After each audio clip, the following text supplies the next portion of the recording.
Bonjour à tous et bienvenue à Voyage dans l'espace. Où que vous soyez dans l'univers, nous espérons que vous allez bien.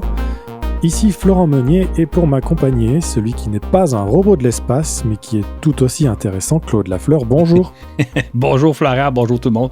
C'est toujours un plaisir d'être au micro, surtout quand on n'est pas un robot. Ça rime. Avant d'en venir au sujet qui nous intéresse aujourd'hui, Claude, nous voulons saluer deux nouveaux patrons que sont Thomas Devanne et Polo. Merci à eux pour leur soutien. Absolument, c'est important de se joindre à nous. Merci beaucoup. Pendant que sur notre Terre et en orbite, il se passait un certain nombre d'événements que nous avons couverts dans le balado précédent sur l'actualité 2022 commentée, un peu partout à travers le système solaire, des sondes étaient à l'œuvre. On en parle généralement peu, mais ces robots réalisent des observations intéressantes, notamment au sujet des astéroïdes, mais aussi sur Mars, où l'exploration de la planète se poursuit de manière intensive. Voilà ce que nous allons survoler aujourd'hui. Mais avant de plonger dans le vif du sujet, Claude, tu aimerais revenir sur un événement dont on a parlé dans le balado précédent. Il s'agit du vaisseau Soyouz MS-22 amarré présentement à la Station spatiale internationale et qui a été endommagé à la suite de l'impact d'une micrométéorite ou d'un débris spatial. Quelles sont donc les dernières nouvelles ?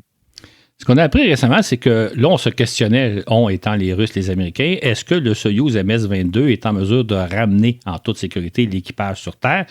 Il était censé les ramener le 28 mars prochain. Les deux cosmonautes et un astronaute américain devaient revenir après un séjour de 6 mois dans la station spatiale. Finalement, les Russes ont décidé de ne pas prendre de chance, donc de ne pas courir de risque, et ils vont remplacer leur Soyouz MS-22 par le MS-23 qu'ils vont lancer à vide, sans équipage, le 20 février prochain. Sauf que ça implique que le prochain équipage qui doit remplacer les deux cosmonautes russes et l'américain qui devaient revenir le 28 mars, lui, il sera pas, le Soyouz pour transporter cet équipage-là ne sera pas disponible avant l'été prochain. Ça veut donc dire que les trois hommes qui devaient revenir sur Terre le 28 mars vont revenir quelques mois plus tard. Je dis quelques mois parce que la date n'a pas été précisée, fait que possiblement l'été prochain, à bord du Soyouz qui va être lancé le 20 février, en remplacement de l'équipage qui va être lancé probablement à l'été prochain pour les remplacer. Tout ça pour vous dire qu'imaginez, là, vous êtes à bord, on est en janvier 2023, vous êtes à bord de la station spatiale depuis 4 mois, vous pensez revenir sur Terre dans à peu près 2 mois, vers le 28 mars. Et là, soudainement, votre séjour est prolongé peut-être de 3-4 mois. Donc, vous allez passer 6, 8, 10, 12 mois, 8 à 10 mois dans l'espace. Donc, un changement de programme pour les 3 hommes qui s'apprêtaient à revenir. Et comme je l'ai déjà mentionné dans des balados précédents, après 6 mois, les gens qui sont dans la station spatiale commencent à se lasser d'être dans un milieu aussi exigeant, travailler jour après jour dans un environnement bruyant, parce que c'est très bruyant à bord de la station spatiale. Évidemment, vous ne pouvez pas sortir pour aller faire une petite marche de détente.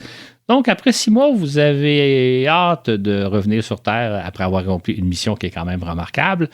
Et là, c'est prolongé de quelques mois supplémentaires. Donc, à suivre, mais c'est pour vous dire que parfois, les plans peuvent changer rapidement. Je disais dans le balado précédent que l'avenir est imprévisible, même à court terme. Là, on a un bel exemple de ces 3 hommes-là qui devaient revenir sur Terre dans 2 mois et qui vont passer peut-être un 3-4 mois additionnels dans l'espace. Et Claude, est-ce qu'on en sait plus sur la cause de l'impact et est-ce que ça a une importance de connaître la cause ou bien est-ce qu'on doit vivre avec ? On n'est pas en mesure de savoir exactement quel a été l'impact, surtout que c'est pas. Je pense qu'ils vont tenter de ramener la capsule Soyouz MS-22 à vide sur Terre, mais c'est pas au niveau de la capsule que le dommage a eu lieu. C'est au niveau du module de service qui va se brûler dans l'atmosphère terrestre. Fait que si on avait pu le récupérer, on aurait peut-être trouvé des traces du débris ou du météorite qui a frappé le vaisseau, mais là, on n'aura pas le cas. Ça aurait été intéressant de le savoir. Maintenant, c'est surtout que ça nous indique qu'effectivement, la station ou un vaisseau spatial peut être endommagé à tout moment par un micro-météorite parce que sûrement que l'objet qui a frappé le Soyouz, je ne sais pas si c'est un grain de sable ou une petite roche, là, mais c'est pas quelque chose de gros. Là, donc, on ne saura probablement jamais exactement ce qui est arrivé puisqu'on ne pourra pas analyser. Ça aurait été intéressant de le savoir. Mais là, ce qui va être intéressant, c'est de savoir est-ce que le Soyouz aurait pu ramener l'équipage sur Terre sain et sauf si la capsule revient se poser sans problème. on va avoir appris quelque chose. En même temps, on ne veut pas prendre de risque, on ne va pas courir le risque de perte d'équipage, donc on va remplacer le Soyouz, mais on ne saura probablement jamais qu'est-ce qui est arrivé. Il faut savoir, hein, la station spatiale est constamment bombardée de microparticules. D'ailleurs, les anciens panneaux solaires, sous certains angles, je dis les anciens parce qu'ils ont été remplacés, on voyait que c'était comme devenu presque des passoires. Il y avait des milliers de petits trous microscopiques, un peu comme une passoire, et parce que percés régulièrement par des microparticules, ça n'entravait pas trop leur travail, ça diminue un petit peu leur capacité. Mais je veux dire, la station est constamment bombardée de micro-météorites, et là, dans un certain cas, il y a eu un dommage causé à un vaisseau Soyouz. J'avais une autre question, tu y as déjà un peu répondu, que va devenir donc le Soyouz endommagé? Est-ce qu'on peut le réparer en orbite ou l'envoyer à la casse directement? Ben, on ne peut pas le réparer en orbite parce que ce qui était endommagé, c'est une conduite de liquide réfrigérant qui donc sert un peu comme un réfrigérateur. Et ce liquide-là s'est évaporé dans l'espace dans les minutes qui ont suivi l'impact du micrométéorite. Donc, même si on pouvait fermer le trou, le dommage est fait pareil.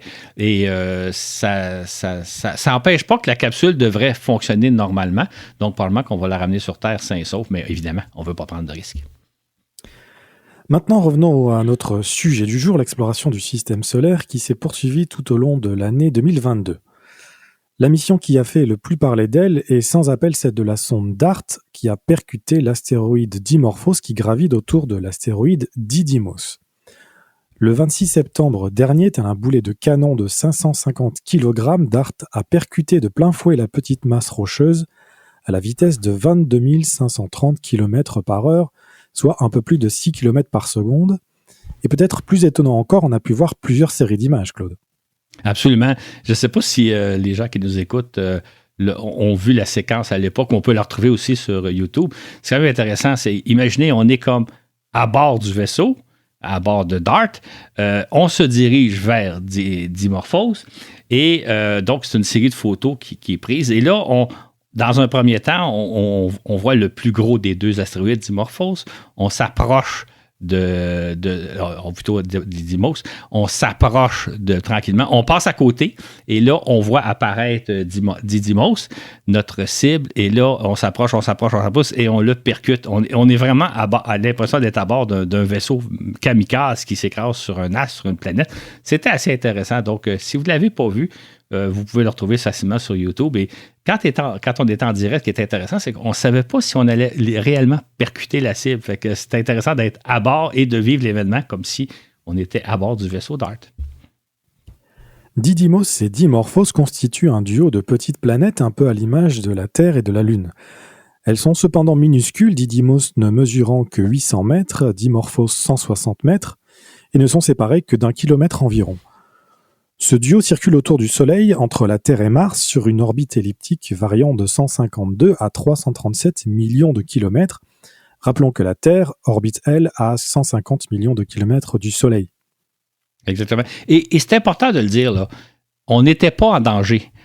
Ces deux astres-là ne risquent pas de percuter la Terre puisque leur orbite est au-delà de la Terre. Donc, on n'avait rien à craindre, on n'a rien à craindre de ces deux astres-là. C'était une mission expérimentale, mais on en a beaucoup parlé parce qu'à l'époque, on parlait aussi que c'est un test pour se préparer au jour où il y aurait un astéroïde qui pourrait percuter la Terre, mais ce n'est pas le cas. On n'a rien à craindre de ces deux-là. C'est important de le dire. Le but premier de la mission DART était de parvenir à entrer en collision avec un petit astre au sujet duquel on ne connaissait que très peu de choses, à commencer par sa position et sa vitesse de déplacement précise autour du Soleil. Or, le simple fait que DART soit parvenu à percuter de plein fouet Dimorphos est en soi une belle réussite, n'est-ce pas? Absolument. Parce que quand on a lancé la sonde, on savait à peu près où se trouvaient les deux astres, mais pas avec une précision très, très grande. Donc, on a lancé la sonde dans cette direction-là en espérant la piloter. Et même la veille de l'impact, la NASA était un peu, je ne sais pas si je dirais inquiet, mais elle disait, ça se peut qu'on manque notre coup, ça se peut que la sonde, à la dernière minute, passe juste à côté. Donc, c'était pas évident de percuter un petit astre de 180 mètres de diamètre, un petit astre, et on aurait très bien pu passer juste à côté ou peut-être le percuter, mais juste de côté. Alors que là, on est arrivé en plein fouet dedans, on l'a visé en plein milieu de la cible. Ça a été un grand soulagement de la NASA et une belle performance performance technologique de réussir comme ça, si on prend un terme de soccer, à scorer exactement au centre du but. Et en second lieu, on cherchait à vérifier les conséquences qu'aurait l'impact d'un projectile de 550 kg sur un astre dont la masse s'élève à des milliards de tonnes. Bien entendu, on ne s'attendait pas à ce que ce moustique pulvérise le mastodonte, mais simplement qu'il altère très légèrement son orbite autour de Didymos. Avant l'impact, Dimorphos circulait autour de Didymos en 11 heures et 55 minutes. Les scientifiques s'attendaient à ce que DART modifie la durée de cette révolution de 73 secondes à 10 minutes selon où et comment ce boulet allait percuter la cible. Mais ce n'est pas ce qui s'est passé, Claude. A-t-on surestimé les effets de l'impact? En fait, c'est le contraire, on les a sous-estimés, puisque DART a réduit la période de révolution autour de Didymos de 32 minutes, donc quelque chose comme de 3 à 30 fois plus que ce qu'on s'était attendu. Donc, l'impact a eu beaucoup plus d'effets que prévu. Ça s'explique par deux raisons. La première, c'est qu'évidemment, l'impact du boulet de canon l'impact lui-même a ralenti un peu la trajectoire, mais c'est surtout que cet impact-là a eu pour conséquence de soulever un gros nuage de poussière. Nuage qui agit un peu comme un autre coup de frein, un peu comme lorsque vous percez un ballon et qu'il y a du gaz qui sort du ballon, ça va avoir un effet d'entraînement. Donc, l'impact a été double. L'impact lui-même du boulet, plus la poussière qui a été éjectée de l'astre, a fait en sorte que le freinage a été beaucoup plus important que prévu. C'est un succès inattendu qui pose parfois un peu de problème. L'analyse de cet effet de recul devrait nous renseigner sur les propriétés physiques de l'astéroïde, notamment sur les caractéristiques de sa surface, des forces et des faiblesses de celle-ci et à quel type de surface nous avons affaire. Mais Claude, si on peut se réjouir d'avoir provoqué un freinage plus important que prévu, est-ce que ce résultat ne nous pose-t-il pas un délicat problème? Exactement. Parce que, comme on le mentionnait à l'époque, l'un des buts à plus long terme de ce projet-là, c'était d'apprendre à modifier la trajectoire d'un astéroïde qui serait destiné à percuter la Terre éventuellement. Donc, il faut bien faire les choses. Contrairement à ce qu'on pense, contrairement souvent à ce que les films d'Hollywood nous montrent, ça ne serait pas une bonne idée de pulvériser un objet qui menacerait la Terre. Parce que si vous le faites exploser, les débris suivent la même trajectoire, ils ont le même air d'aller, donc ils vont percuter la Terre. Autrement dit, au lieu d'avoir un gros objet qui s'écraserait sur la Terre, vous auriez une tempête d'objets plus petits. Et là, ça causerait peut-être autant de dommages, sinon plus. Donc, l'idée de dire on va tout simplement le pulvériser et on n'en parlera plus, ça ne s'applique pas. Il faut en réalité modifier la trajectoire pour faire en sorte que si l'astéroïde est censé frapper la Terre à un certain moment donné, faire en sorte soit qu'il va passer au niveau de l'orbite terrestre avant que la Terre y soit, donc il traverse l'orbite terrestre, la Terre n'y est pas, il n'y a pas de collision, ou au contraire, le ralentir un petit peu pour faire en sorte qu'il va passer au niveau de l'orbite terrestre après que la Terre y soit passée, donc éviter la collision. Sauf que pour ce faire, il faut exactement donner la bonne impulsion. Si vous le freinez trop ou si vous ne le freinez pas suffisamment, vous risquez d'avoir d'autres genres de problèmes. Ce qui fait que là, c'était bien. C'est une mission d'essai. On va voir un peu c'est quoi l'impact d'un boulet de canon de 550 kg sur un astéroïde. L'impact a été beaucoup plus important qu'on y avait pensé. C'est spectaculaire. Mais il va falloir apprendre à apporter la bonne correction, ni trop, ni moins. Et dans ce sens-là, la mission est un petit peu un échec, mais en même temps, c'est un échec qui nous apprend beaucoup sur comment procéder à freiner un astéroïde, ce qui ne sera pas une chose évidente. DART nous sert donc une belle expérience scientifique, car en science, on apprend toujours beaucoup de l'imprévu. Par contre, obtenir un résultat aussi imprécis dans le cas de l'interception d'un astéroïde menaçant pourrait avoir des conséquences importantes, sinon même catastrophiques. C'est une étape importante, mais nous sommes loin de maîtriser notre sujet. Exactement. En fait, ça illustre qu'on a encore beaucoup de choses à apprendre à propos des astéroïdes. C'est d'ailleurs ce que confirme la sonde OSIRIS-REx qui, durant 2 ans, a étudié une autre petite planète nommée Bennu. Cet astéroïde de 500 km de diamètre gravite de part et d'autre de l'orbite terrestre entre 134 et 202 millions de kilomètres. Il pourrait donc, lui, menacer un jour notre planète, Claude, c'est ça? Bien, oui et non. Oui, parce qu'effectivement, de temps à autre, il croise l'orbite de la Terre maintenant. C'est jamais arrivé que croiser l'orbite de la Terre en même temps que la Terre, au moment où la Terre s'y trouvait exactement au même point. Donc, oui, il y a un risque. Par contre, il faut savoir que Bennu existe depuis des milliards d'années, peut-être même depuis le début du système solaire, donc depuis quelque chose comme 4 milliards et demi d'années, et il n'a jamais percuté la Terre. Donc, c'est pas impossible, mais on pourrait dire que les probabilités, si ça ne s'est pas passé depuis des milliards d'années que les deux astres se sont croisés, il y a très peu de chances que ça arrive dans un avenir prévisible, que ça arrive dans les prochaines années, dans le prochain siècle ou même le prochain millénaire. Ça fait des milliards d'années que ces deux objets-là gravitent sur une orbite plus ou moins semblable. Donc, il faut se préparer à une éventualité, mais la NASA nous l'a bien dit, on n'a pas à craindre dans un avenir prévisible. Et quand je dis dans un avenir prévisible, c'est au moins d'ici 100 ans, si ce n'est pas plusieurs siècles. On n'a pas à craindre que Bennu nous croise, nous frappe la Terre, mais ce n'est pas impossible, mais il ne faut surtout pas s'en inquiéter parce que ça fait des milliards d'années que ces deux objets-là se croisent. L'orbite de ces deux objets-là se croise de temps en temps sans jamais que les deux objets se soient percutés l'un l'autre. Cet astéroïde nous intéresse tout particulièrement puisqu'il a très peu évolué depuis la formation du système solaire. Il renferme donc la matière originelle à partir de laquelle s'est constituée notre planète. Son étude nous permettra d'accroître nos connaissances sur la formation et l'évolution des planètes. C'est pourquoi l'objectif premier d'OSIRIS-REx est de rapporter sur Terre des échantillons, ce qui nous permettra d'analyser en laboratoire les composantes primordiales du système solaire que l'astéroïde a préservées intactes. Cette sonde s'est envolée de Cape Canaveral le 8 septembre 2016 et s'est placée en orbite autour de Bennu le 3 décembre 2018. Durant 2 ans, elle l'a examinée attentivement afin notamment de repérer l'endroit idéal pour y prélever un échantillon. Elle a en outre étudié de fond en comble la morphologie de Bennu. Le prélèvement de l'échantillon a été effectué le 20 octobre 2020. Les chercheurs ont alors fait une découverte renversante et de quoi s'agit-il ? Ce qu'il faut comprendre, c'est qu'au moment où il s'agissait de prélever un échantillon de Bennu, la sonde devait s'approcher très proche de la surface, la frôler à peine, et au moment donc du frôlement, elle devait lancer un jet d'azote qui allait soulever de la poussière qui allait être captée par un petit appareil et placé dans l'intérieur de la sonde, donc le fameux échantillon qu'on voulait prélever.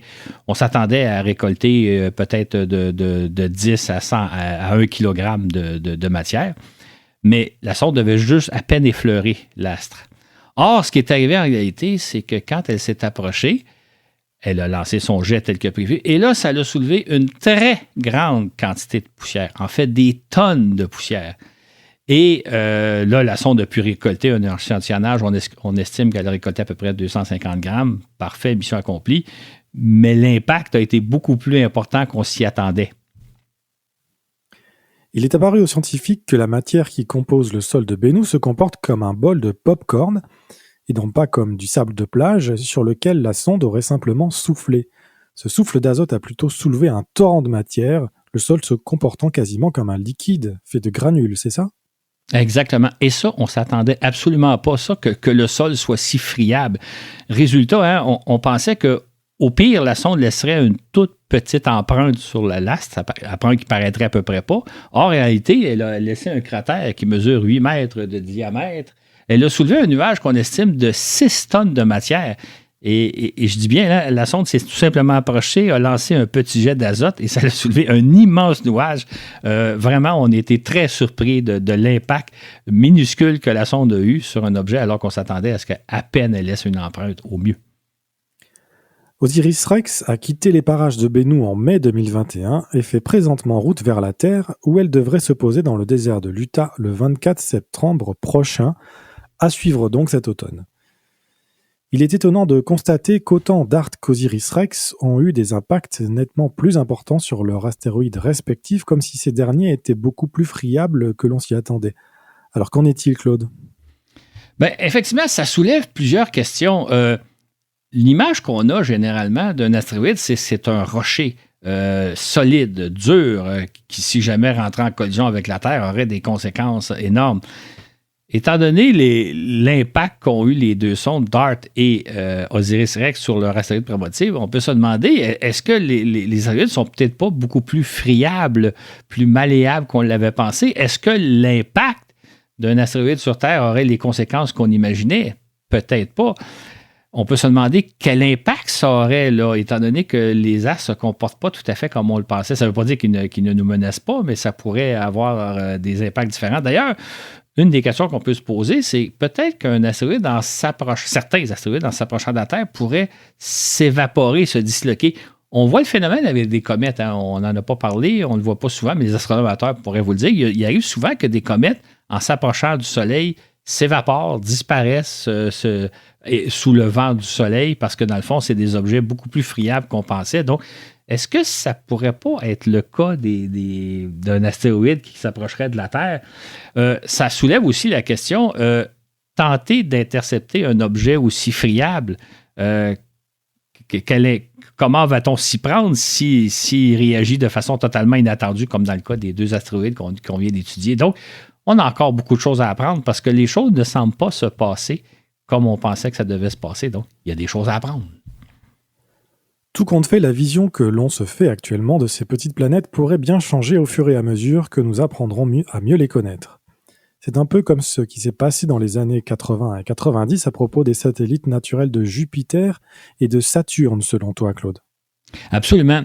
Moi, je me souviens qu'à l'époque, là, où on a lancé les sondes voyageurs en 1977, c'était la grande aventure d'aller explorer la planète Jupiter et Saturne. Et on s'intéressait relativement peu aux satellites naturels, particulièrement les Ganymède, Io, Callisto, Titan dans le cas de Saturne.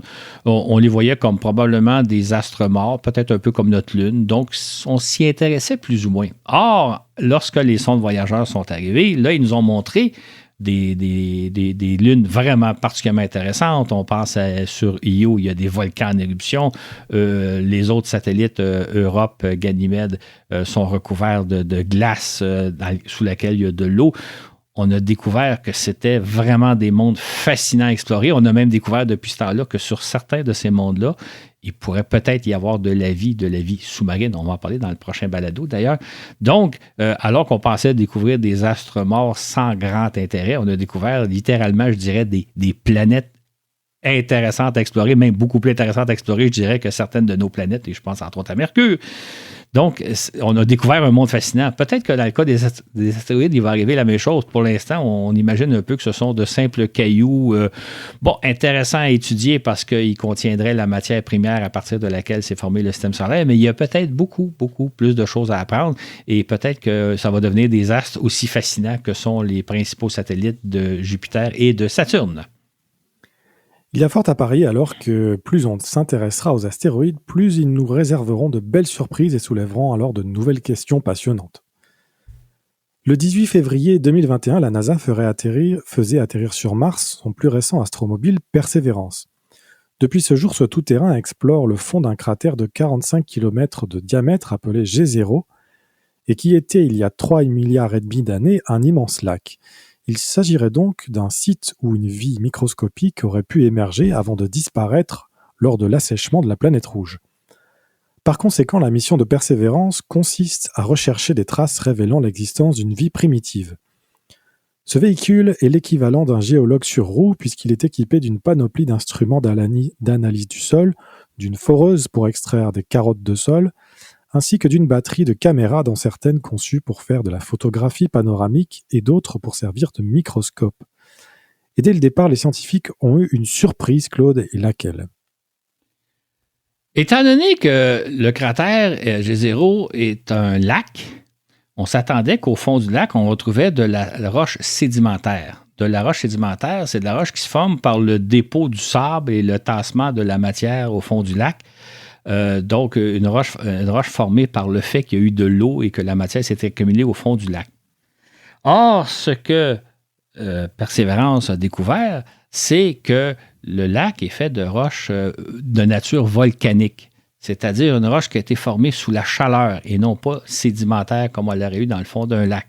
Ça a beaucoup étonné les scientifiques et surtout, ça les a un petit peu déçus parce que de la roche volcanique, c'est pas idéal pour préserver s'il y a eu des traces de vie, s'il y a eu de la vie dans ce lac-là. Les roches volcaniques sont moins susceptibles de l'accumuler comme les roches sédimentaires qui, elles, on le voit dans le fond de nos lacs, on récolte tout ce qui s'est passé dans le lac. Donc, la première surprise, c'est que le fond du lac n'est pas fait de roches sédimentaires, mais de roches d'origine volcanique. Heureusement, l'une des parois du cratère comporte un delta asséché qui s'est formé au confluent de la rivière qui alimentait autrefois le lac. Et ce delta est fait de roches sédimentaires. Après avoir parcouru 13 km dans le fond du cratère, Persévérance est arrivé aux abords du delta. C'est ainsi que l'été dernier, il a collecté 4 échantillons de roches sédimentaires qu'il a enfermés dans des tubes hermétiques qui, espère-t-on, seront rapportés sur Terre un jour? Exactement. C'est l'une des missions principales de Persévérance, c'est-à-dire de recueillir des échantillons un peu partout à travers le lac, donc qui vont représenter l'environnement martien, mettre ces échantillons-là dans des éprouvettes.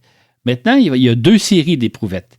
Il y en a qui sont placées à bord du véhicule et qui doivent être livrées à une sonde qui va les ramener sur Terre, et le véhicule, Persévérance, en laisse traîner un peu partout à la surface de Mars, pour au cas où il ne serait pas en mesure d'aller livrer sa cargaison à la sonde de récupération, on pourrait se servir d'un hélicoptère pour aller récolter les échantillons semés un peu partout dans le lac, peut-être à 3-4 endroits, pour les ramener vers la sonde. Parce que ce qu'on prévoit faire, c'est donc pendant une dizaine d'années, Persévérance va ramasser des échantillons, va recueillir des échantillons. Entre-temps, on va lancer une série de sondes dont la mission va aller d'aller de se poser dans le cratère où se trouve Persévérance, récolter les échantillons, soit rapportés par Persévérance, soit rapportés à l'aide d'un petit hélicoptère, et les rapporter sur Terre. Donc, on a comme mission de Persévérance non seulement analyse des échantillons du sol martien, mais fait une récolte qu'on espère pouvoir rapporter sur Terre. À cette fin, donc, Persévérance conserve sur lui un certain nombre d'éprouvettes et en parsème d'autres ça et là dans le cratère. De la sorte, si jamais l'astromobile ne parvenait pas à livrer sa cargaison à la sonde MRS, on prévoit d'utiliser donc un hélicoptère pour aller les récupérer. Exactement.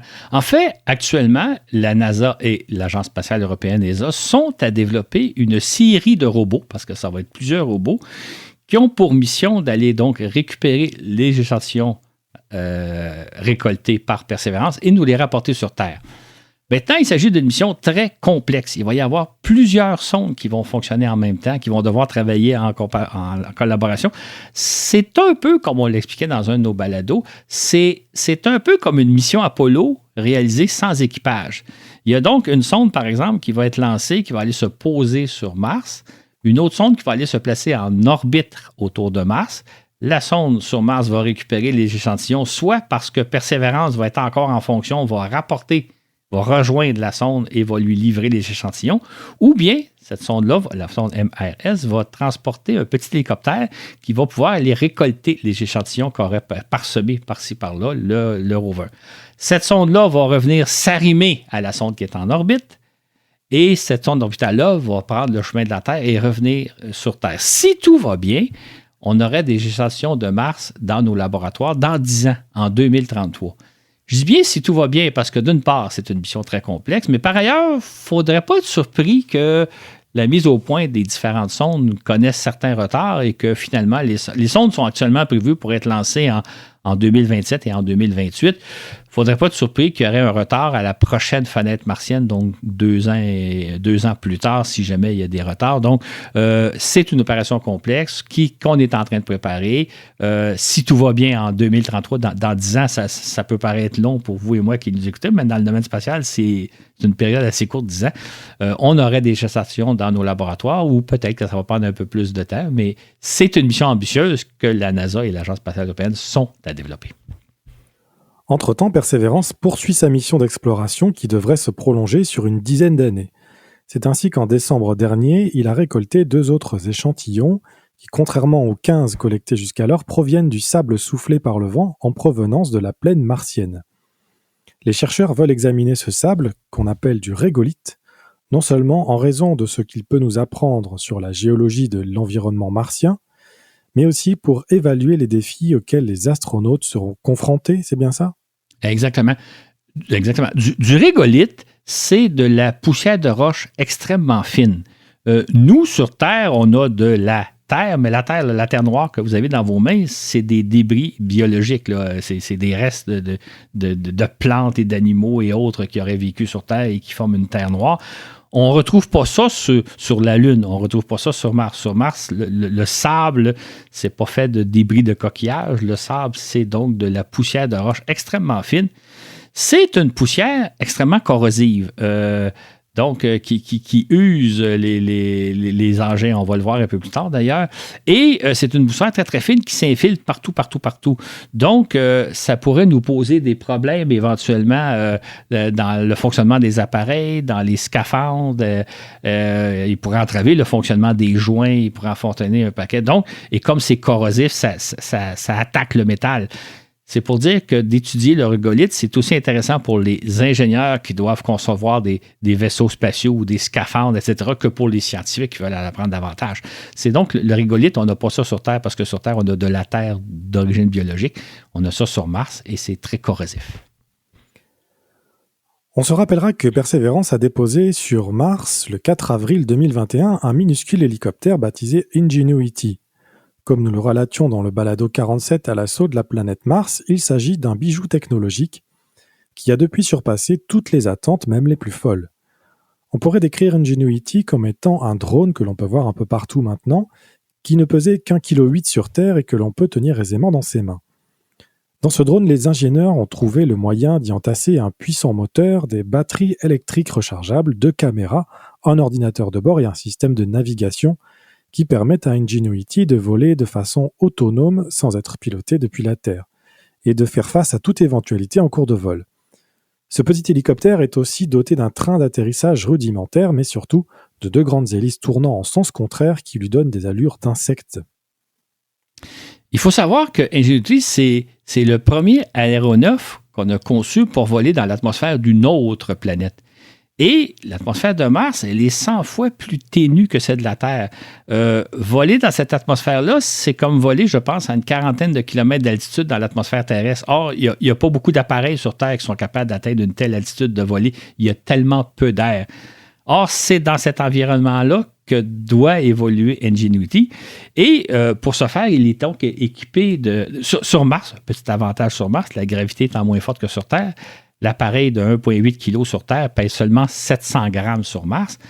Mais pour voler, il y a besoin de 2 paires de très longues hélices qui tournent à la vitesse de 40 tours à la seconde. C'est donc des hélices qui tournent extraordinairement vite pour réussir à s'envoler. Donc, vous avez un appareil extrêmement léger qui a besoin de grandes hélices qui tournent extrêmement rapidement pour réussir à voler dans des conditions que même sur Terre, là, il n'y a pas beaucoup d'appareils qui sont capables de voler dans des telles conditions. C'est donc un bijou technologique. À l'origine, donc, on pouvait parler de bijoux technologiques ou de jouets technologiques, puisque Ingenuity n'avait pour mission que de tester la possibilité de voler dans l'atmosphère martienne. Il n'avait rien d'utile à accomplir, et s'il avait raté son envol, cela n'aurait en rien compromis la mission d'exploration du cratère G0. La NASA ne prévoyait d'ailleurs de réaliser que 5 vols courts, qui ne devaient durer que quelques dizaines de secondes chacun, au cours desquels le drone ne devait s'élever que de quelques mètres. Exactement. En fait, les vols ont lieu dans des conditions assez difficiles. D'ailleurs, il y avait prévu de réaliser 5 vols en l'espace de quelques semaines seulement parce que sur Mars, les conditions sont rigoureuses. Les ingénieurs se disaient, on va déposer le véhicule sur le sol Mars. Il va être soumis aux intempéries de la planète Mars, entre autres à l'abrasion du sol, au froid de la nuit. La nuit, le mercure descend en bas de moins 50 degrés. Fait que les ingénieurs s'attendaient à ce que très rapidement le véhicule soit endommagé par les conditions rigoureuses de Mars. Je rappellerai, la vie sur Mars, c'est vraiment des conditions très rigoureuses, comme nous en parlait François Forget dans le balado 64. Qu'est-ce que ce serait que de vivre sur Mars? C'est pas de tout repos. Donc, les ingénieurs s'attendaient à ce que le petit Ingenuity ne survive que quelques semaines aux rigueurs de la planète Mars. Le premier vol historique d'Ingenuity, que l'on a comparé à celui des frères Wright du 17 décembre 1903, a eu lieu le 19 avril 2021. Ce jour-là, la petite machine s'est élevée de 3 mètres pour redescendre 39 secondes plus tard. Les 4 autres vols d'essai ont été réalisés dans les semaines suivantes, de sorte qu'au début du mois de mai, la NASA avait complété avec brio son programme d'essai. Et je dirais presque contre toute attente, Ingenuity était en parfait état. Il avait parfaitement bien résisté aux conditions rigoureuse de la planète Mars, de sorte que l'on pouvait poursuivre d'autres vols. Et ça, c'était vraiment pas prévu à l'origine. On se disait, si on réussit à faire un vol ou au mieux 5, ce sera déjà une performance remarquable. Or, après un mois passé sur le sol de Mars, 5 vols réussis avec brio, le véhicule était encore en parfait état. Fort de ce succès éclatant, la NASA a poursuivi ses vols d'essai avant de décider d'utiliser Ingenuity pour assister Perseverance dans son exploration du cratère G0. Désormais, les pilotes de Perseverance se servent d'Ingenuity pour faire du repérage. Grâce aux vues aériennes qu'il leur procure, ils localisent les obstacles qui guettent l'astromobile et ils établissent le chemin à parcourir. C'est là une utilisation totalement inattendue de l'hélicoptère martien qui ouvre des perspectives fort intéressantes pour de futures missions martiennes. Exactement. En fait, là, ce qui est intéressant, c'est de savoir que la NASA nous le disait bien au début de la mission, Ingenuity n'a que pour but de voir si on peut faire voler un appareil dans l'atmosphère martienne, étant donné les conditions difficiles. Or, le fait que les vols se soient parfaitement réalisés, qu'Ingenuity même est en parfait état, permet à la NASA de s'en servir. Et ça, c'était tellement pas attendu au départ. Jamais on n'aurait rêvé à quelque chose comme ça. Donc, aujourd'hui, Ingenuity est vraiment utile. Il aide les opérateurs de Persévérance à tracer le chemin, à éviter les obstacles, parce que lui, il a la chance de monter dans les airs, donc d'offrir des vies aériennes. C'est à la fois extrêmement utile et c'est tout à fait inattendu. C'est une application qui, effectivement, va probablement faire en sorte qu'éventuellement, on va se servir d'hélicoptères dans plusieurs missions, étant donné les performances assez remarquables d'un petit objet qui devait fonctionner que quelques semaines à la surface de la planète Mars. C'est ainsi qu'un an et demi après son arrivée sur le sol martien, l'hélicoptère est toujours à l'œuvre. Le 4 janvier, il accomplissait son 38e vol. Au total, il a parcouru plus de 7,5 km, cumulant plus d'1 heure de vol. Les ingénieurs doivent être fiers de lui. Absolument, ils sont très, très fiers de lui.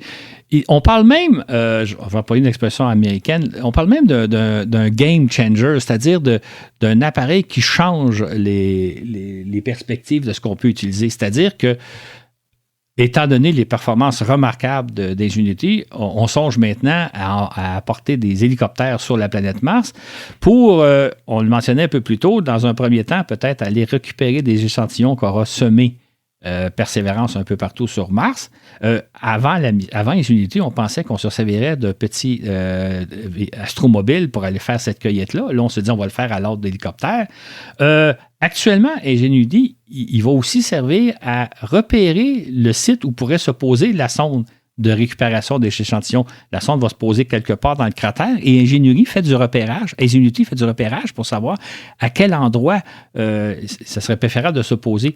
Mais plus loin, je pense qu'on peut penser que dans les années 2030, on va concevoir des hélicoptères beaucoup plus performants qui vont nous permettre d'explorer des sites sur Mars fort intéressants auxquels on n'aurait normalement pas accès. On pense, entre autres, il y a des crevasses sur Mars, il y a des canyons, il y a des montagnes, etc., qui seraient très difficiles d'atteindre, soit par une sonde qui s'y pose, étant donné que c'est des terrains très accidentés, et ou avec des astromobiles, ça peut être très difficile de manœuvrer dans des terrains très accidentés.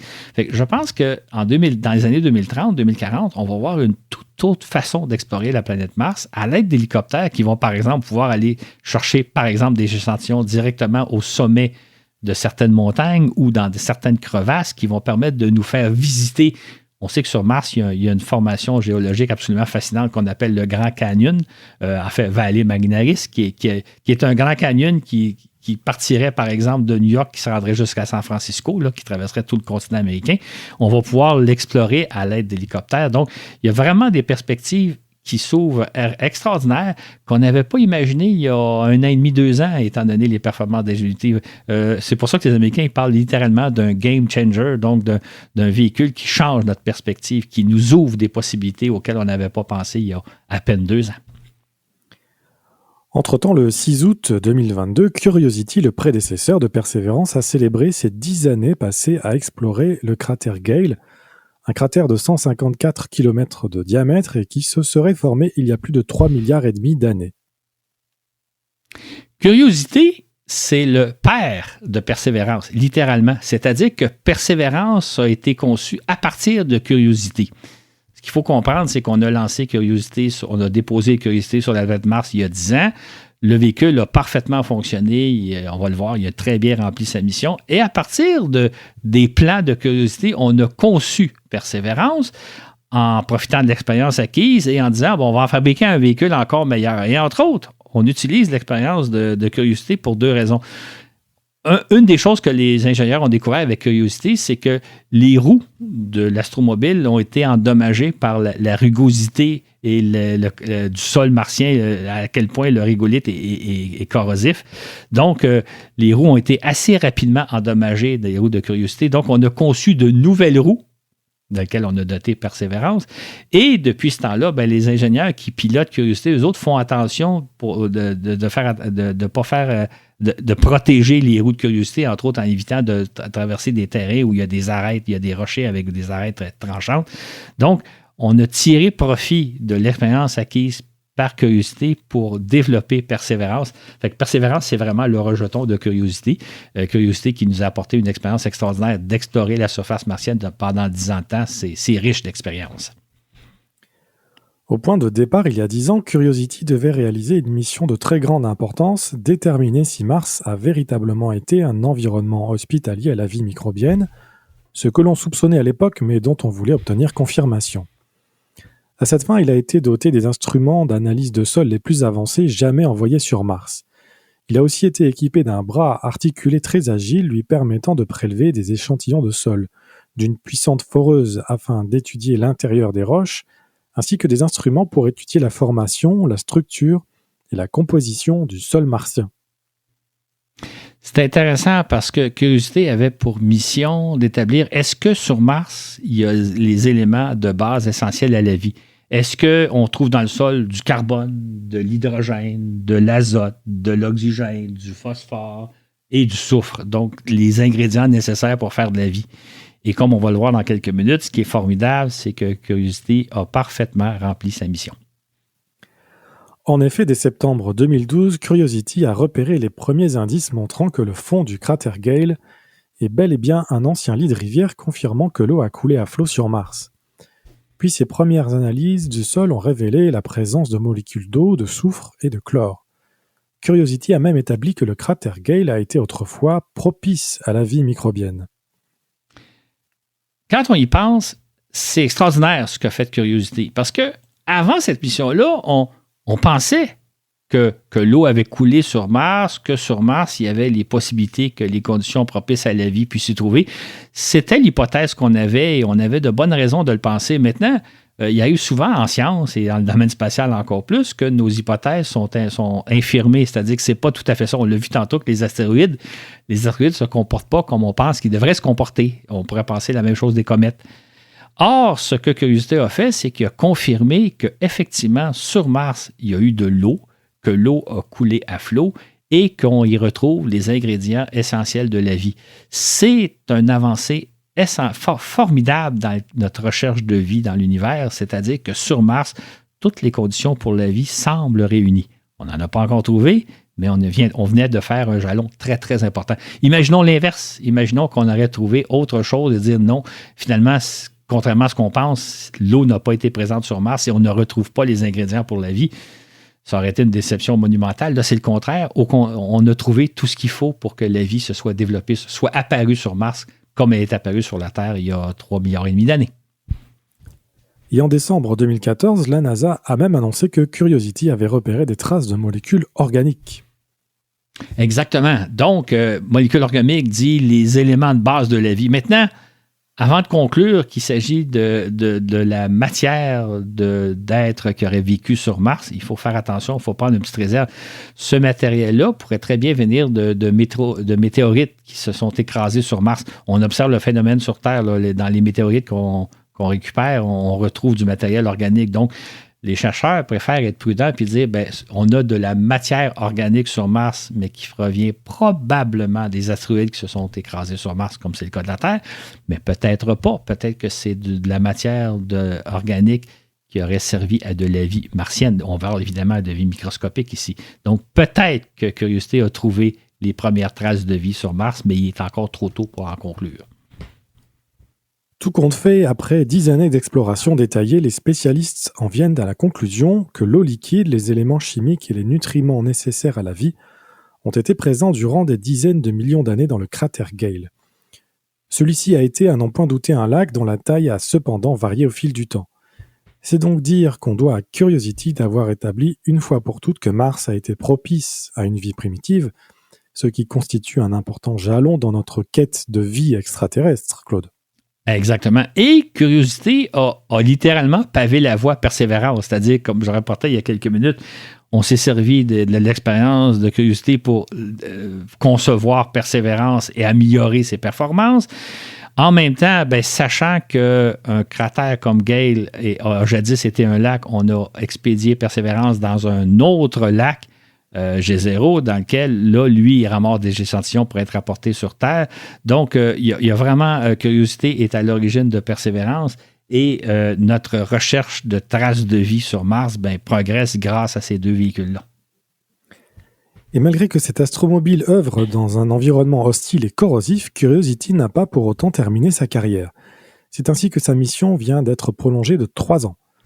À l'heure actuelle, il explore un canyon qui marque la transition vers une nouvelle région dont on pense qu'elle s'est formée lorsque l'eau s'est dissipée, laissant derrière elle des minéraux salés, des sulfates, fort intéressants à étudier, à suivre donc. Dans notre balado 18, un automne planétaire diffusé le 7 octobre 2018, nous présentions la mission InSight qui allait se poser sur Mars le mois suivant. Et voilà que 4 ans plus tard, cette sonde vient de terminer sa mission, Claude, donc un peu en demi-teinte. Exactement, comme on va le voir. Il faut savoir que InSight a été lancé tel que prévu et s'est posé sur Mars le 28 novembre 2018. Dans un cratère d'une plaine de Mars. Maintenant, contrairement à Curiosity, à Persévérance, à Ingenuity, c'était pas une sonde qui se déplacerait sur la planète, c'était une sonde fixe. En fait, c'était la première sonde qui était conçue pour sonder l'intérieur d'une planète. Donc, étudier l'environnement martien plutôt que d'explorer le sol de la planète Mars comme le font les 3 sondes dont on vient de parler. C'était une sonde qui s'intéressait non pas à ce qu'il y a à la surface de Mars, mais ce qui se trouve sous la surface de Mars. Tout l'intérêt de cette mission vient du fait qu'il fut un temps où Mars et la Terre étaient assez semblables, les deux planètes étant alors chaudes, humides et enveloppées par une épaisse atmosphère. Mais il y a 3 ou 4 milliards d'années, elles ont emprunté des chemins différents.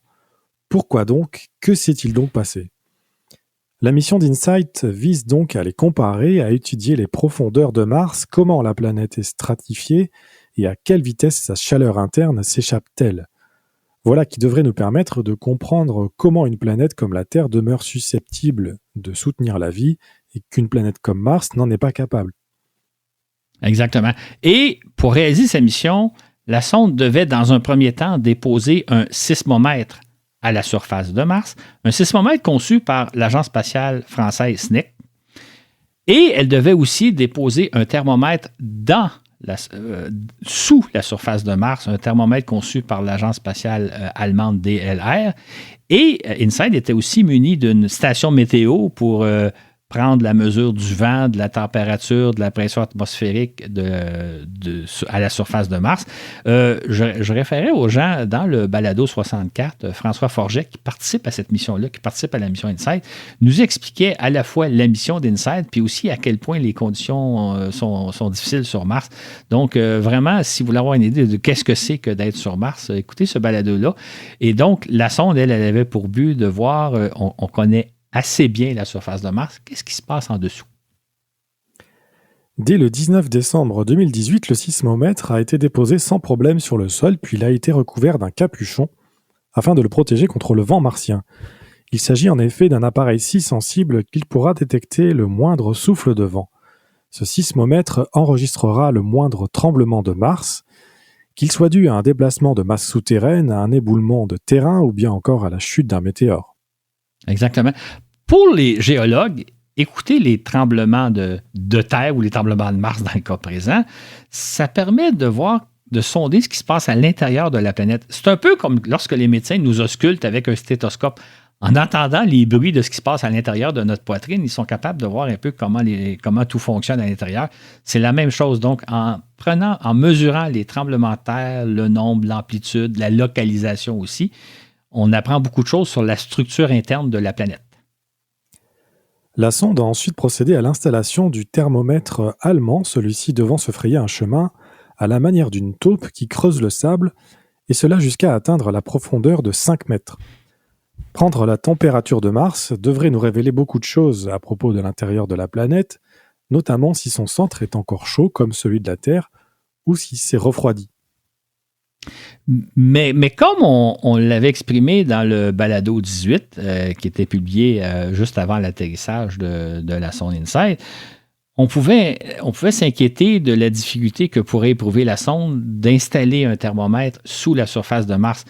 Je me référais alors à l'expérience que les astronautes d'Apollo ont eu à vivre lorsque, dans le cas de certaines missions Apollo, il s'agissait de faire descendre un thermomètre à 1 mètre de profondeur. Or, les astronautes ont découvert que le sol de la Lune était extrêmement dur et il était très difficile de percer un trou d'à peu près 1 mètre de profondeur pour y déloger un thermomètre. On pouvait craindre qu'arriverait quelque chose de semblable sur Mars, que le sol de Mars ne serait peut-être pas aussi facile à percer qu'on l'espérait.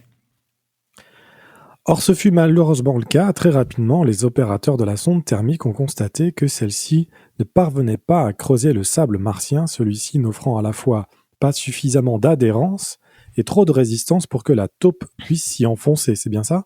Exactement. Durant 2 ans, les responsables de l'expérience ont tout tenté pour faire descendre le thermomètre sous la surface de Mars.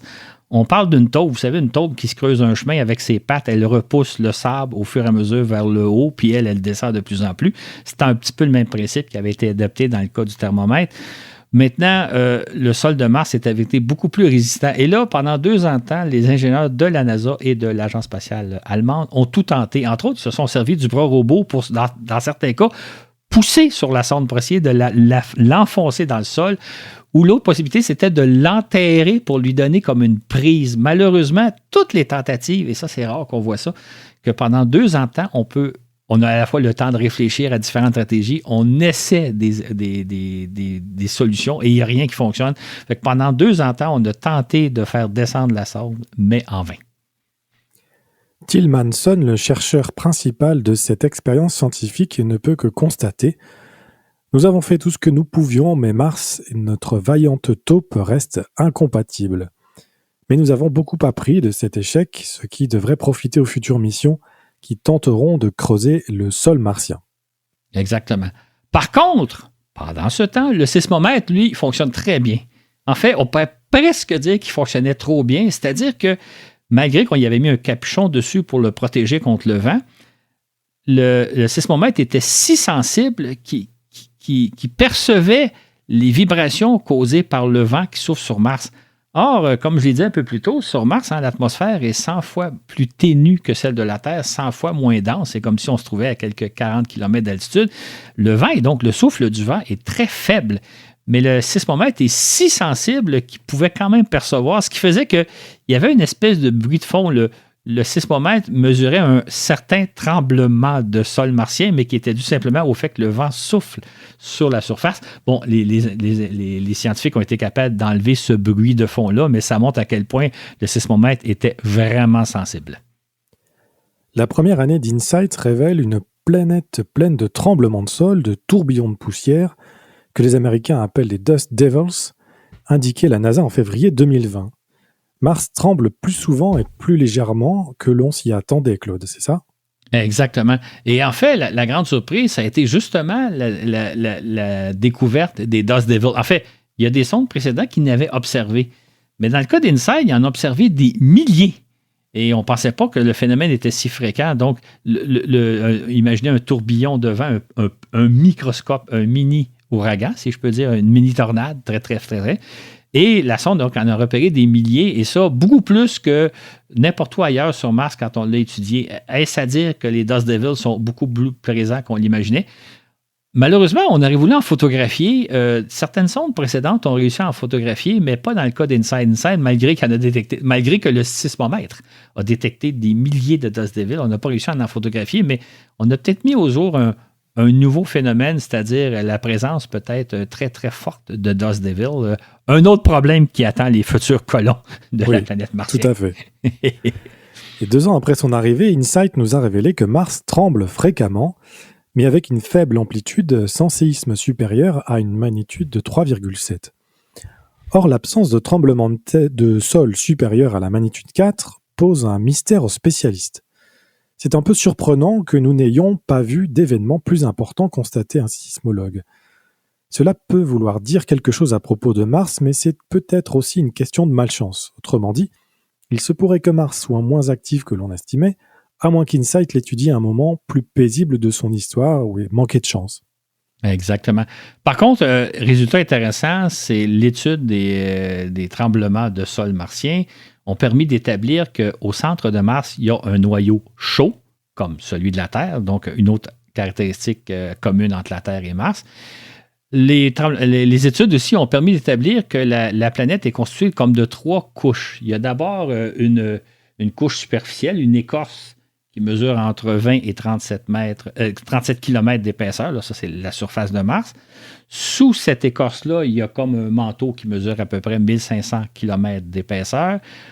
Manteau qui entoure le noyau, un noyau qui mesure 3660 km. Donc, on a pour la première fois une assez bonne idée de la structure de Mars.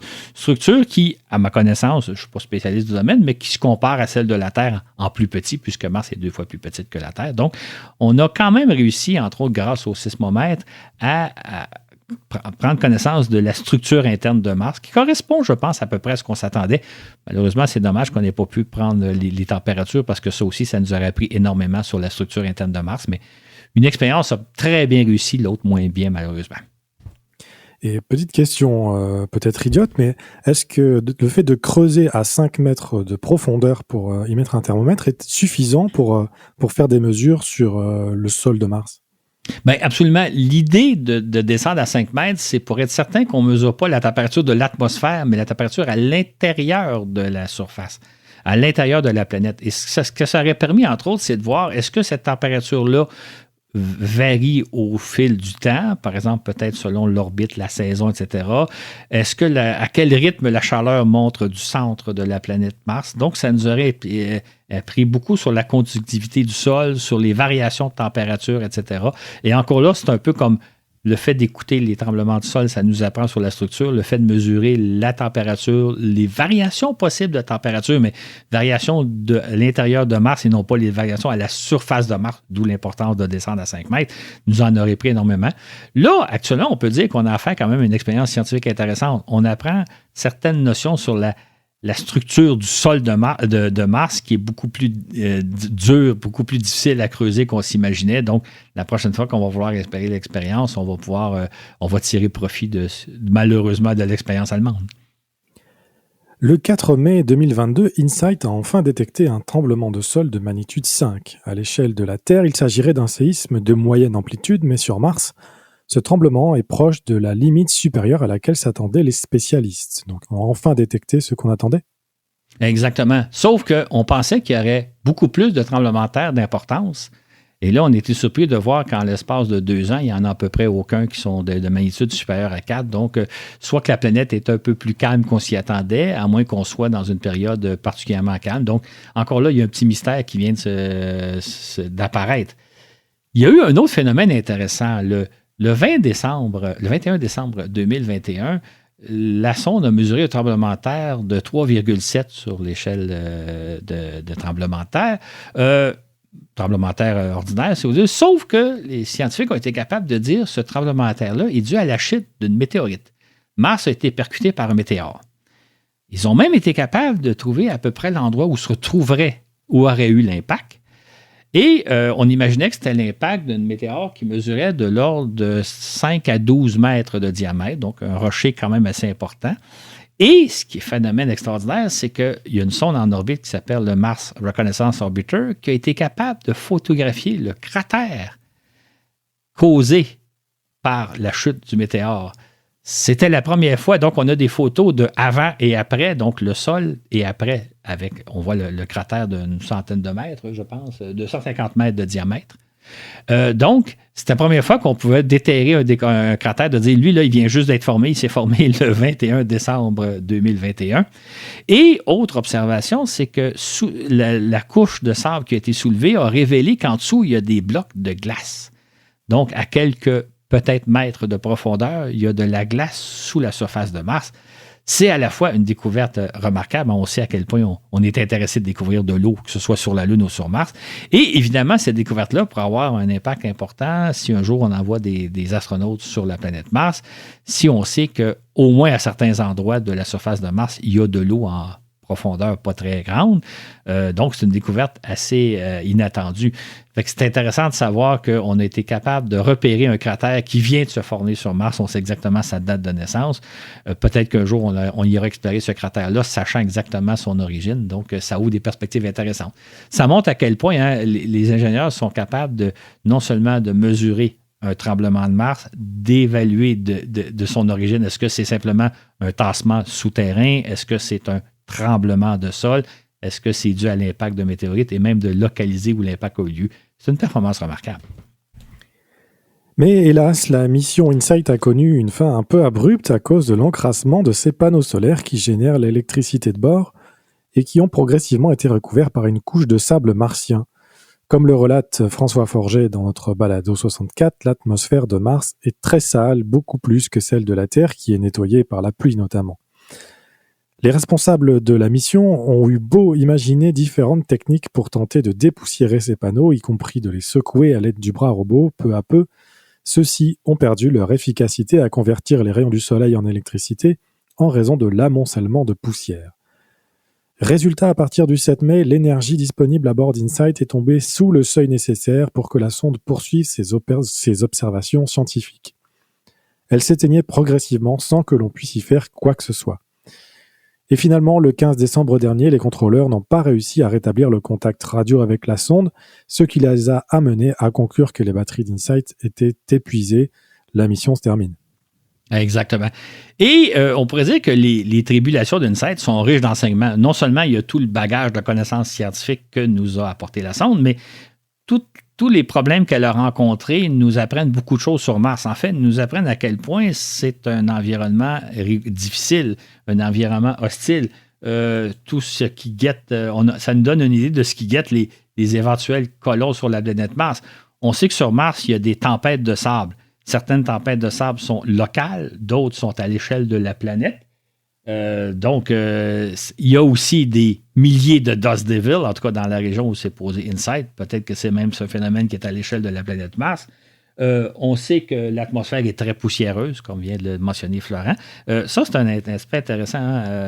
François Forget nous expliquait dans le balado que sur Terre, c'est pour ça d'ailleurs que souvent, après une pluie, on se sent mieux, on respire mieux parce que la pluie a lessivé notre atmosphère. Évidemment, il n'y a pas d'eau sur Mars, donc jamais l'atmosphère est nettoyée. C'est une atmosphère donc très poussiéreuse et on sait que la poussière martienne, le régolithe, c'est très corrosif. Et évidemment, il y a aussi des froids très intenses. Souvent, le mercure, il se tient dans les moins 50, moins 100 degrés Celsius, particulièrement la nuit. C'est donc dire que la vie sur Mars, ça ne sera vraiment pas quelque chose de facile. Ce n'est pas un paradis terrestre sur Mars, comme certains se plaisent à l'imaginer. J'invite d'ailleurs, au risque d'insister un peu, de réécouter notre balado 64 avec François Forget. On a vraiment une image très intéressante de la planète. Image que permet de développer et de documenter la sonde InSight. C'est donc, malgré l'échec du thermomètre, une très grande réussite comme mission. Et bien que la mission vienne à peine de se terminer, Claude, est-ce qu'on a déjà un successeur qui est prévu ou ce n'est pas encore à l'ordre du jour? C'est-à-dire que pour l'instant, ce qu'on s'en concentre surtout, c'est de mettre au point les sondes qui vont aller récupérer les échantillons récoltés par Persévérance. C'est donc là-dessus que se concentrent la NASA et l'Agence spatiale européenne. Évidemment, il y a des plans à plus long terme. Là, on réfléchit sur les sondes qu'on va lancer dans les années 2030. Ça peut paraître loin pour nous qui sommes en 2023, mais pour les ingénieurs, ils sont déjà en train de planifier des choses. Et comme je disais tantôt, la réussite d'Ingenuity ouvre des perspectives intéressantes. Donc, on a différents projets élaborés, mais le principal projet actuellement qui est vraiment en chantier, c'est celui d'envoyer une mission qui va nous rapporter des échantillons de Mars dans nos laboratoires. Écoutez, on envoie des sondes sur Mars pour faire des analyses. On met au point des laboratoires, mais automatiques, robotiques. Ça n'a rien à voir avec ce qu'on va faire dans nos laboratoires. Donc, la journée, on va avoir peut-être quelques centaines de grammes, peut-être 1 kilogramme ou 2 d'échantillons martiens provenant de différentes sources qu'on va pouvoir analyser avec la puissance de nos instruments sur Terre. Ça va nous apporter des connaissances extraordinaires. Qui sait si dans certains de ces échantillons-là, il n'y aura pas les restes d'une vie martienne, donc les premiers échantillons d'une vie extraterrestre qu'on aurait dans nos laboratoires. Soit dit en passant, il ne faut pas s'inquiéter. C'est une vie qui est morte depuis des milliards d'années. On n'a pas nécessairement à craindre la contamination. En fait, on a plus à craindre que notre atmosphère va contaminer les échantillons martiens que vice-versa. Donc, il ne faudra pas créer une peur à la hollywoodienne, mais ça va être intéressant si dans 10 ans, on a des échantillons dans nos laboratoires. Donc, c'est la mission sur laquelle on travaille. Et espérons que les 2 sondes vont pouvoir être lancées en 2027 et en 2028 parce que souvent, c'est des sondes très complexes. Ça se peut très bien qu'on doive attendre la fenêtre martienne suivante. Donc, à suivre. Ajoutons qu'outre les sondes qui explorent en ce moment la surface martienne, 7 autres scrutent la planète depuis l'orbite, dont la sonde américaine Mars Odyssey, à l'œuvre depuis 21 ans maintenant, et la sonde européenne Mars Express depuis 19 ans. Bien qu'elles mènent des missions moins spectaculaires que leurs consoeurs au sol, ces orbiteurs nous fournissent un portrait global de la planète tout aussi intéressant dans notre quête de vie et pour le jour où on y enverra des humains. Et voilà qui conclut ce premier de 2 épisodes sur l'exploration du système solaire tel qu'elle se déroule actuellement. Il y avait trop de matière pour n'en faire qu'un, Claude, c'est bien ça? Exactement. J'avais l'intention de faire un balado sur l'exploration du système solaire, mais en y travaillant, j'ai vu qu'il se passait tellement de choses intéressantes que je me suis dit, il faut consacrer 2 balados. Dans le prochain balado, on va explorer, entre autres, on va explorer, si je peux dire, la planète Jupiter avec la sonde Juno, qui est en orbite autour de Jupiter et qui fait des découvertes intéressantes. On va aussi évoquer, il y a 3 grands explorateurs aux confins du système solaire, les fameuses sondes Voyageur 1 et 2 et New Horizons, là, qui sont en train d'explorer une zone qu'on connaît très peu, les confins du système solaire. Il y a des sondes qui sont aussi encore en route, le chemin, qui s'en vont vers une destination. Et entre autres, il y a la sonde européenne Bepi-Colombo qui fait route vers Mercure, qui va arriver à Mercure en 2025, mais on va en parler, qu'est-ce qui s'est passé depuis ce temps-là et pourquoi ça prend tant de temps à se rendre jusqu'à Mercure. Et évidemment, on est en train de développer différentes sondes qui vont être lancées, entre autres, au cours de l'année. Donc, il y a énormément de matière parce que l'exploration du système solaire vraiment se déroule à un rythme formidable comme on n'a probablement jamais vu dans l'histoire de la conquête spatiale depuis 65 ans qu'on explore l'espace. On est à une période vraiment très, très faste comme recherche. Et là, je ne mentionne pas qu'en plus, il y a des télescopes Hubble, Webb et compagnie qui, eux, étudient l'univers. Ça fera l'objet d'un éventuel balado aussi, mais c'est formidable la période à laquelle on vit, où toutes les connaissances scientifiques qu'on acquiert, tous les progrès qu'on fait, on vit une époque absolument remarquable, comme je l'ai souvent dit, et ça sera l'objet du prochain balado. Tout à fait, donc rendez-vous dans 2 semaines, Claude. Exactement.